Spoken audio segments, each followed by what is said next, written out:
अयोध्या के साथ साथ पूरा देश, हमारे देश में राम आ गए हैं, राम लल्ला जी विराजमान हो गए हैं। राम आएंगे तो हमारे यहाँ भी एक बार राम पधारेंगे और हमारे बच्चे लोगों को, पूरे गांव को आशीर्वाद देंगे। तो राम जी आएंगे, राम जी आओ। चलो राम जी को बुला रहे हैं हम लोग। ऐसे एक बड़ा प्यारा प्रचलित कथा है, देखो यूट्यूब पर बड़ी फेमस हो रहा था। राम जी का ससुराल हमारे मिथिलांचल में है, ठीक है। तो कुछ लोग बोलते हैं कि हमारे साले से आप लगते, मतलब उसको गाली के रूप में, इसीलिए गाली ऐसे नहीं कहते। देखो राम सबका एक रिलेशन का एक दायरा होता है, तो वो एक संबंधी की तरह होता है, लेकिन राम तो राम है। सच में राम के जीवन सच में बड़ा अद्भुत है, क्योंकि राम के जीवन का आप संघर्ष देखोगे तो आपको जीवन में बहुत कुछ सीखने के लिए मिलेगा। जिस आदमी को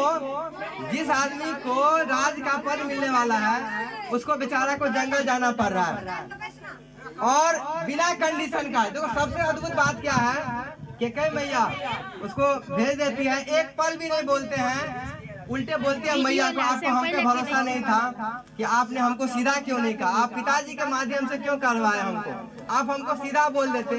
भले ही उनकी सौतेली माँ थी, तो आज हम लोग सौतेली माँ को सौतेली माँ की तरह समझ, ऐसा नहीं है। हमने समाज में विभाजन कर दिया है लोगों को। माँ असल माँ होती है।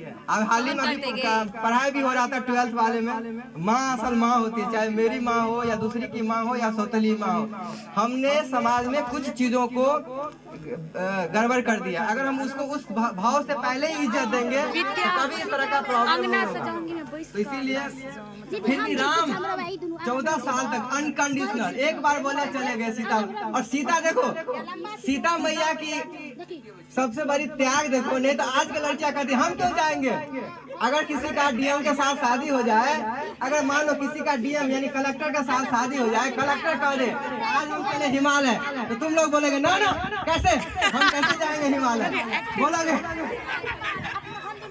ऐसा। लेकिन सीता मैया का देखो अद्भुत त्याग, बोले हम जैसे राम जी हमको जैसे रखेंगे हम ऐसे ही रखेंगे, लेकिन राम के ही साथ जाएंगे। तो ये 14 वर्ष का और देखो, इसीलिए इसी त्याग के कारण आज सीता मैया को भी और राम जी को हम लोग इसीलिए जान रहे हैं क्योंकि उनका त्याग है। देखो जो सुविधा में रहते उनको कोई नहीं जानता दुनिया, लेकिन 14 वर्ष के वनवास के बाद सच में राम जी ने मेहनत किया, ध्यान किया, पूजा पाठ किया, भगवान का आराधना किया, तब जाकर वो भगवान कहलाए, नहीं तो वो राजा बन के राजा। ऐसे ही हमारी जिंदगी में अगर संघर्ष आता है, मेहनत आता है, आप बच्चे लोगों से अनुरोध है कभी भी डरे नहीं, और गार्जियन सबसे अनुरोध है बच्चों को आप उत्साहित करें, क्योंकि जनरली क्या होता है हमारे यहाँ वो माहौल ही नहीं है कि हम सोचते हैं बच्चे को उत्साहित करें। जीवन में उत्साह बहुत जरूरी है, बच्चे का गार्जियन का सपोर्ट बहुत जरूरी है, तो आपके बच्चे बहुत आगे जाए। और एक बात बता दें, किसी का बच्चा खराब नहीं होता है। मैं इस बीच में गांव में रहा हूँ, एक बात बता देता हूँ, किसी का बच्चा खराब नहीं होता। हर बच्चा में कुछ ना कुछ टैलेंट है, वो उसको आप मौका देंगे तो जरूर वो जीवन में आगे करेगा। तो इसी उद्देश्य के लेके हम गांव में अभी काम करना शुरू किए थे। नहीं तो बहुत लोग मेरा काम करना था कि आप गांव में काम मत कीजिए, लेकिन ये चैलेंज है, लेकिन इस चैलेंज को स्वीकार करते हम बच्चे लोगों के काम कर, इसीलिए बच्चे लोगों के नाम पर एक ताली हो जाए।